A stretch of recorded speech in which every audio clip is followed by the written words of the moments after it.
कहीं आप सर्वाइकल के रोगी तो नहीं? कहीं आप सर्वाइकल स्पॉन्डिलाइटिस जैसी गंभीर समस्या के चलते कई सालों से परेशान तो नहीं? क्या डॉक्टरों की दवा आपके सर्वाइकल पेन को कुछ ही घंटों के लिए दबाता तो नहीं? दोस्तों, अगर ऐसा है और आप इस वीडियो को देख रहे हैं तो आप बिल्कुल ठीक वीडियो देख रहे हैं, क्योंकि आज मैं आपको सर्वाइकल स्पॉन्डिलाइटिस की समस्या को दूर करने के लिए उन यौगिक क्रियाओं के बारे में बताऊंगा, जिन यौगिक क्रियाओं को आप अपनी दिनचर्या में प्रतिदिन नियमित रूप से करते हैं तो आपके सर्वाइकल स्पॉन्डिलाइटिस की समस्या में 8 से 10 दिन में आराम मिलने लगेगा, वो भी बिना किसी डॉक्टर या दवाई के। अगर आप इस वीडियो को अंत तक देखते हैं तो आपको अपनी सर्वाइकल स्पॉन्डिलाइटिस की समस्या दूर होती नजर आएगी। और अंत में मैं आपको कुछ सावधानियों के बारे में बताऊंगा, जिन सावधानियों को आपने जरूर करना है। तो दोस्तों, बिना किसी देरी के हम इस वीडियो को शुरू करते हैं।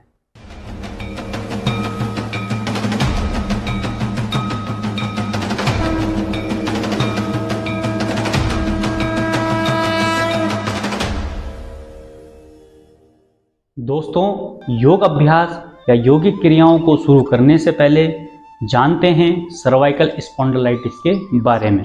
तो दोस्तों, सर्वाइकल स्पॉन्डिलाइटिस गर्दन में स्थित रीढ़ की हड्डियों में लंबे समय तक कड़ापन रहने तथा उन हड्डियों का बल कम होने के कारण होता है। इस रोग में गर्दन और कंधों में दर्द और जकड़न के साथ साथ सिर में दर्द और तनाव बना रहता है। यह दर्द कंधे के नीचे, बाहों तथा हाथों तक समय के साथ बढ़ता जाता है और इन अंगों में सुई चुभोने जैसी संवेदना होती है। गर्दन का हिलना डुलना मुश्किल हो जाता है और समय के साथ इन अंगों में कमजोरी मालूम पड़ने लगती है और बाहों की मांसपेशियां धीरे धीरे कमजोर होकर सूखने लगती हैं। सिर में चक्कर और कानों में आवाज जैसे लक्षण भी दिखाई देते हैं। जब आप इन अंगों का एक्सरे करवाते हैं तो गर्दन में विकृति स्पष्ट दिखाई देती है, लेकिन आश्चर्य की बात यह है कि कभी कभी इनमें विकृति दिखाई नहीं देती, बल्कि यह सामान्य दिखाई देती है। जब रीढ़ की हड्डी में विकृति आती है तो दो हड्डियों के बीच में जो डिस्क होती है वह सिकुड़कर नष्ट होने लगती हैं और उस स्थान पर हड्डी की मोटी नोक दिखाई देने लगती है, जिसे अंग्रेजी में ऑस्टियोफाइटस कहते हैं। इस स्थान की हड्डी नलिका अर्थात फोरमिना, जिससे होकर रक्त का प्रवाह होता है, वह भी सिकुड़कर छोटी हो जाती है। इन रक्त नलियों से रीढ़ की हड्डी को ही नहीं बल्कि मस्तिष्क के पिछले भाग को भी रक्त मिलता है। इन हड्डियों के छोटे हो जाने के कारण इनमें प्रवाहित होने वाली रक्त नलियां भी दब जाती हैं, जिसके कारण मस्तिष्क में रक्त का प्रवाह घट जाता है, जिससे बेहोशी और चक्कर इत्यादि लक्षण उत्पन्न हो सकते हैं। इसी प्रकार हड्डियों में नोक निकल आती है, उससे नाड़ियों में दबाव पड़ने के कारण बाहों और आंखों में दर्द उत्पन्न होने लगता है। दोस्तों, आइए अब जानते हैं रोग का मुख्य कारण क्या है। गर्दन की रीढ़ में यह सूजन गर्दन में पड़ने वाले खिंचाव या चोट के कारण उभर सकती है। रीढ़ की हड्डी में सबसे कोमल अंग गर्दन ही है, जो चारों ओर से असुरक्षित है। अधिकांशतः गर्दन में धीरे धीरे विकृति होने के कारण यह रोग उत्पन्न होने लगता है। यह रोग मध्य आयु के उन्हीं लोगों को होता है जो लोग बैठे बैठे गर्दन झुकाए काम करते हैं। अब बात करते हैं हम उन यौगिक क्रियाओं की, उन यौगिक अभ्यासों की जो आपको करने जरूरी है। दोस्तों, हम सबसे पहली क्रिया करेंगे मुष्टिका बंधन। हमने यह क्रिया कैसे करनी है, आपने अपने दोनों हाथों को समांतर रखना है।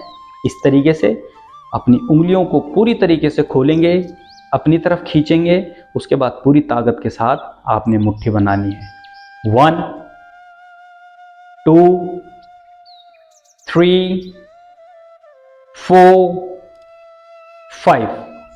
अब जो हम दूसरी क्रिया करेंगे वह देखिए कौन सी करेंगे। हमने फिर से दोनों हाथ समांतर रखने हैं, अपने पूरी उंगलियों को, हथेली को अपनी तरफ खींचना है। उसके बाद सांस छोड़ते हुए नीचे की तरफ खींचना है। इस तरीके से सांस लेते हुए अपनी तरफ खींचना है, सांस छोड़ते हुए नीचे की तरफ खींचना है। इसी तरीके से हमने इस क्रिया को भी करना है। 1 2 3 4 5। आप इन क्रियाओं को करते समय होल्ड भी रख सकते हैं। मैं होल्ड नहीं कर रहा हूं, वीडियो लंबा हो जाएगा। दोस्तों अब हम तीसरी क्रिया करते हैं। देखिए हमने तीसरी क्रिया कैसे करनी है। आपने दोनों हाथों को फिर समांतर रखना है, मुट्ठी बंद करनी है। अब इनको चक्र की दिशा में घुमाना है इस तरीके से।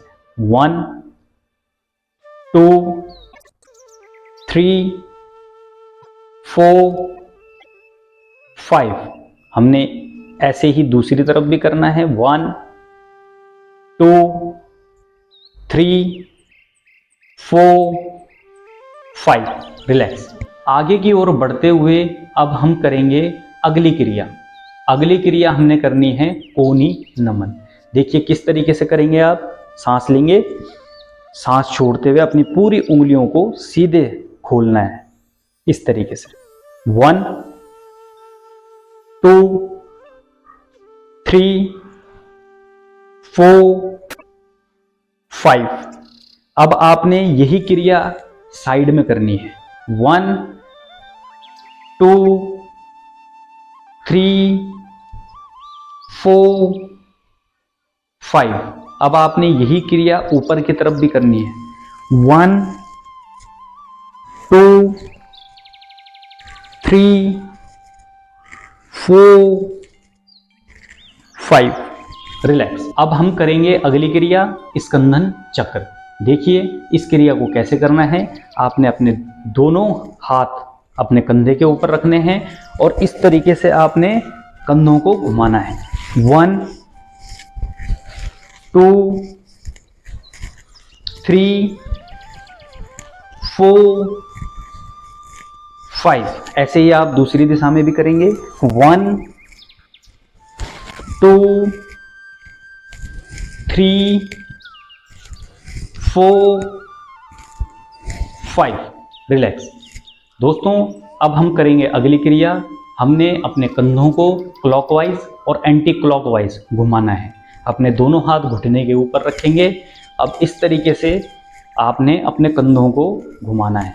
1 2 3 4 5। ऐसे ही आप दूसरी दिशा में भी घुमाएंगे। 1 2 3 4 5। अब हम करेंगे अगली क्रिया। देखिए आपने अगली क्रिया कैसे करनी है। अपने दोनों हाथों को इस तरीके से लॉक करना है और गर्दन के पीछे रखना है इस तरीके से। अब आपने कोहनियों को मिला लेना है। सांस लेते समय आपने दोनों कोहनियों को, कंधों को इस तरीके से खोलना है और सांस छोड़ते समय आपने अपनी कोहनियों को मिला लेना है इस तरीके से। 1 2 3 4 5।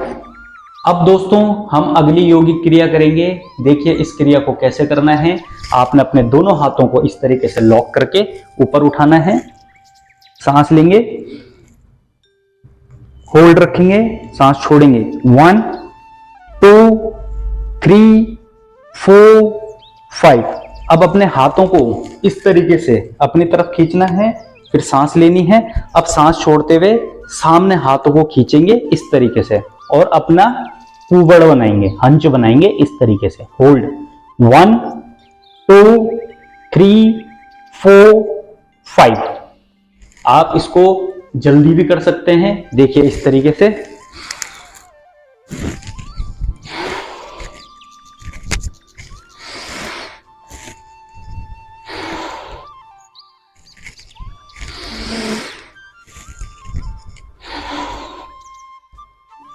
रिलैक्स। अगली योगिक क्रिया करेंगे गर्दन की।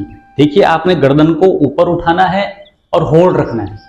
1 2 3 4 5 रिलैक्स। अब आपने अपनी गर्दन को दाईं दिशा में होल्ड रखना है इस तरीके से। 1 2 3 4 5। अब फिर गर्दन को सामने लाएंगे, अब बाएं दिशा में होल्ड करेंगे। 1 2 3 4 5 रिलैक्स। अब हम करेंगे अगली योगिक क्रिया। आपने अपनी हथेली को अपने सर के दाईं साइड रखना है। अब आप अपने हाथ से जिस दिशा में सर को धक्का मारेंगे उसकी विपरीत दिशा में आपने गर्दन से हाथ को धक्का मारना है इस तरीके से। देखिए, होल्ड रखेंगे। 1 2 3 4 5 रिलैक्स। दोस्तों, यही हमने दूसरे हाथ से भी करना है। दूसरी तरफ से अपनी हथेली को सर पर रखेंगे बाएं साइड पे। अब हम बाएं साइड धक्का मारेंगे और हाथ से दाएं साइड धक्का मारेंगे। देखिए, होल्ड। 1 2 3 4 5 रिलैक्स। दोस्तों, जब भी आप इन योगिक क्रियाओं को कर रहे होंगे तो आपने अपनी क्षमता से ज्यादा जोर नहीं लगाना है। हमने दाएं साइड से भी सर को धक्का मार दिया, बाएं साइड से भी सर को धक्का मार दिया।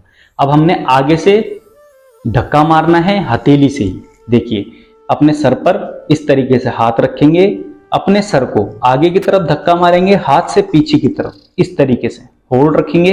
1 2 3 4 5 रिलैक्स। अब आपने अपनी हथेली को सर के पीछे वाले हिस्से में रखना है और पीछे से आगे की तरफ अपने हाथ से धक्का मारेंगे और अपने सर से आगे से पीछे की तरफ धक्का मारेंगे। देखिए कैसे, सांस लेंगे, सांस छोड़ते हुए होल्ड। 1 2 3 4 5 रिलैक्स। अगली योगिक क्रिया को करने के लिए आपको इस तरीके से लेटना होगा। अब पेट के बल लेट जाएंगे, अपने पैरों को फ्लैट कर देंगे, अपने दोनों हाथों को इस तरीके से एक के ऊपर एक हाथ रखेंगे। अब आपने सांस लेनी है और छोड़नी है। सांस लेते समय अब अपनी अपर बॉडी को ऊपर उठाएंगे इस तरीके से, और ऐसे ही आपने 4 से 5 बार या जितनी आपकी क्षमता है उतनी बार करना है। 1 2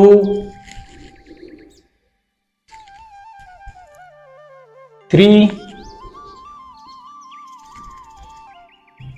4 5। आप यहां पर होल्ड भी रख सकते हैं, मैं नहीं कर रहा हूं। अब आपने आखिरी योगिक क्रिया करनी है सर्पासन, जिसमें आपने हाथ दोनों इस तरीके से पीछे रखने हैं, अपने कंधों को पीछे की तरफ इस तरीके से खींचना है। अब अपनी सांस लेते हुए अपर बॉडी को उठाएंगे और होल्ड रखेंगे। 1 2 3 4 5। धीरे धीरे सांस छोड़ते हुए नीचे आ जाएंगे। दोस्तों, अभी तक हमने बात की कुछ योगिक क्रियाओं के बारे में, पर अब हम बात करेंगे कुछ सावधानियों के बारे में जो आपको हर हाल में रखनी है। तो सबसे पहली सावधानी जो आपने रखनी है, आपने अपने गर्दन वाले भाग को खुला नहीं रखना है, यानी ठंडी हवा नहीं लगने देनी है। जैसे ही आपको महसूस हो कि आपके गर्दन में ठंडी हवा लग रही है, तुरंत गर्दन के हिस्से को किसी चीज से ढक दें। दोस्तों, अब बात करते हैं दूसरी सावधानी के बारे में। तो दूसरी सावधानी में आपने इस चीज का ध्यान रखना है कि आपने रोज सोते समय अपनी गर्दन पे गर्म पानी की सिकाई करनी है, या जिस अंग में आपके दर्द है उस अंग तक की सिकाई आपने रोज करनी है गर्म पानी से। और सोने से पहले जब आप गर्म पानी से सिकाई कर लें तो गीले हुए अंग को साफ कर लें, अच्छे से सुखा लें। उसके बाद हल्का गुनगुना तेल लेकर उस अंग में हल्के हाथों से आप मालिश करें। उसके बाद सो जाएं, हवा ना लगने दें। अब हम बात करते हैं तीसरी सावधानी के बारे में। तो तीसरी सावधानी में आपने इस चीज़ का ध्यान रखना है कि जो भी आप कार्य कर रहे हों, अपनी गर्दन को ज़्यादा झुकाकर उस कार्य को ना करें। दोस्तों, आज मैंने आपको इस वीडियो में सर्वाइकल स्पॉन्डिलाइटिस जैसी गंभीर समस्या को दूर करने के लिए जिन जिन सावधानियों का ध्यान रखना है और जिन जिन योगिक क्रियाओं को आपने करना है, उन सभी के बारे में जानकारी दी। उम्मीद करता हूँ, आशा करता हूँ कि आपको यह वीडियो अच्छा लगा होगा। अगर आपको यह वीडियो अच्छा लगा है तो इस वीडियो को लाइक कर दें और उन लोगों तक शेयर कर दें जो सर्वाइकल स्पॉन्डिलाइटिस जैसी गंभीर समस्या से परेशान हैं। और अगर आपने अपने इस चैनल को सब्सक्राइब नहीं किया है तो आप इस चैनल को सब्सक्राइब करके बेल आइकन का बटन जरूर दबा दें। दोस्तों, इसी विचार के साथ मेरा यह वीडियो समाप्त होता है। आप योग करते रहिए, अपना ध्यान रखिए, स्वस्थ रहिए। मैं आपको जल्द ही अपनी नई वीडियो में मिलता हूँ। बहुत बहुत धन्यवाद। जय हिंद।